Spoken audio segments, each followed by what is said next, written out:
In this video, we're going to talk about scientific notation, really just how to write numbers in scientific notation. And in the next video, we'll talk about how to add, subtract, multiply, divide numbers in scientific notation. Really, all scientific notation is just a different format in order to write numbers. And the way that you'll recognize something in scientific notation is that there'll be a number that's between 1 and 10 times a power of 10. So there's two aspects to a number written in scientific notation. So for example, we have 3.4592 times 10 to the third.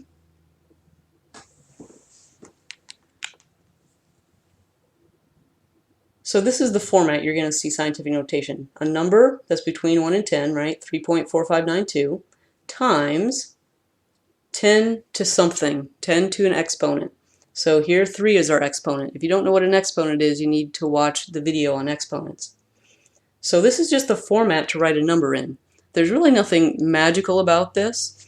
So, because really it's just a multiplication, right? So we have 3.4592 times 10 to the third. What is 10 to the third? It's 10 times 10 times 10, which is 1,000.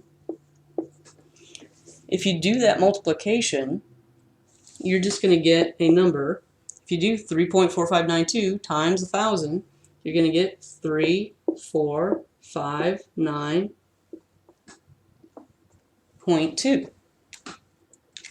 So these two numbers, 3.4592 times 10 to the third and 3,459.2, they're the same. These are equal. They're just written in different formats. This is how we normally see numbers, right? Is in this format. But this is called scientific notation format. So it's important to realize that these are really just the same number, just written in different formats. Another way that you'll see these written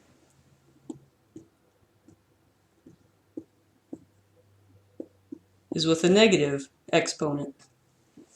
So here we have 4.683 times 10 to the negative fifth. So again, nothing magical about this. It's just a normal multiplication, really.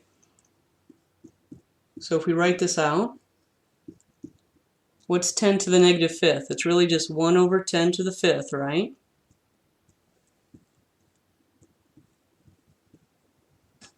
And that's 1 over 10 to the fifth is 100,000. So it's 4.683 times 1 over 100,000, because that's what 10 to the negative fifth is. So if you do that multiplication, you're going to get 0.00004683. Again, this is like our normal decimal format. This is scientific notation, but these two are the same.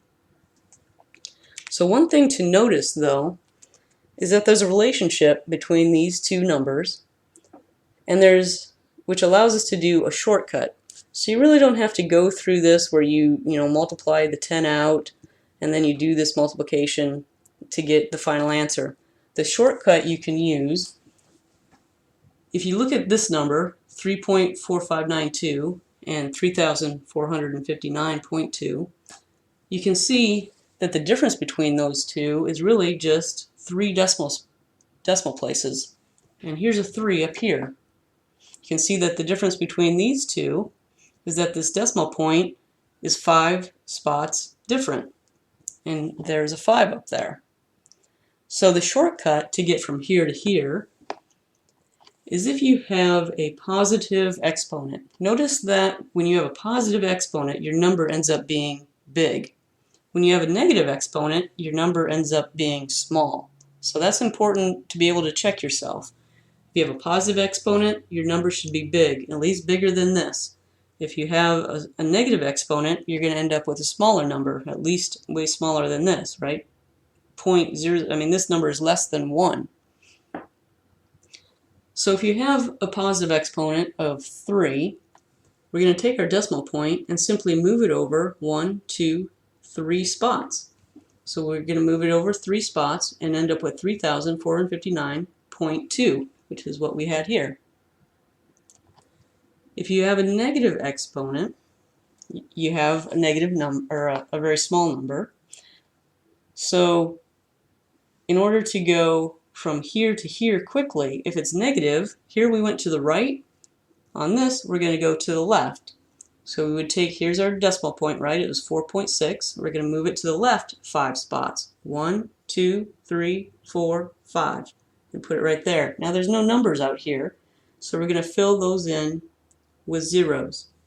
And then you can put a 0 out in front. So you have 0.1234 zeros and then 4683. That's what we got down here.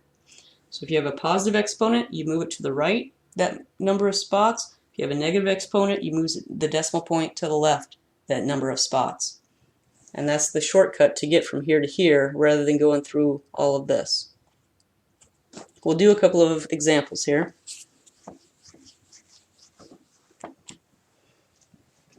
So let's say we have 7.486 times 10 to the 5th. So this is a positive exponent. So we're simply going to move the decimal point to the right 5 times. 1, 2, 3, 4, 5. Well, there's no numbers here, so we're going to put zeros. So our final answer is 748,600. That's this number written in our normal decimal format. We'll do another example. We have 9.82 times 10 to the negative 6th. Again, this is negative, so we're going to take 9.82 and move that decimal point to the left 6 spots. 1, 2, 3, 4, 5, 6. Put it there. Then we have to fill these in with zeros because there's no numbers there. And we can put a 0 out in front. 1, 2, 3, 4, 5, 9, 8, 2. So that's how you write this number as a decimal number. So now what if we want to go in the other direction? So let's say they give us a number like 2,800,000,000.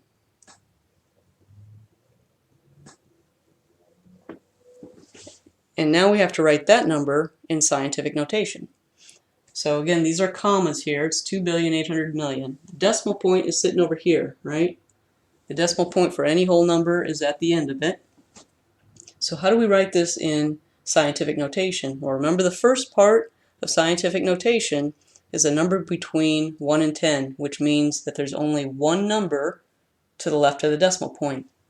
So we simply take our decimal point and we're going to move it until there's only one number to the left of it. 1, 2, 3, 4, 5, 6, 7, 8, 9. So when we get here, we have 2.8. So this is a number between 1 and 10, right? There's only one number to the left of the decimal point. And then how many times did we have to move it? We moved it 1, 2, 3, 4, 5, 6, 7, 8, 9 times. So 2,800,000,000 can be written as 2.8 times 10 to the 9th. Okay, so you can see how this is a little bit more convenient way to write when you start getting into really large numbers. So we took the number to the left. It has a positive exponent. I think the simplest way to remember the positive and negative is if you have a large number, it's going to be a positive exponent. So this is, a very large number, so make sure that your exponent is positive. Now let's do something like 0.1, 2, 3, 4, 5, 6, 7.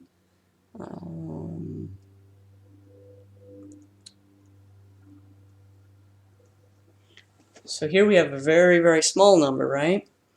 Because it's 0 point all of this. How do we write this in scientific notation? Same thing, we have to have a number out front that's between 1 and 10, so that means there's only one number before the decimal point times 10 to the something. So here's our decimal point. We're going to move it 1, 2, 3, 4, 5, 6, 7. When we get here, now we have 3.72. That's the number between 1 and 10. There's only one number to the left of the decimal point. We're always going to write times 10 to the something. And how many places did we move it? 1, 2, 3, 4, 5, 6, 7, 8.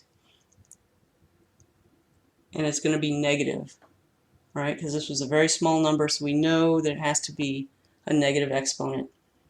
So this is 3.72 times 10 to the negative 8th.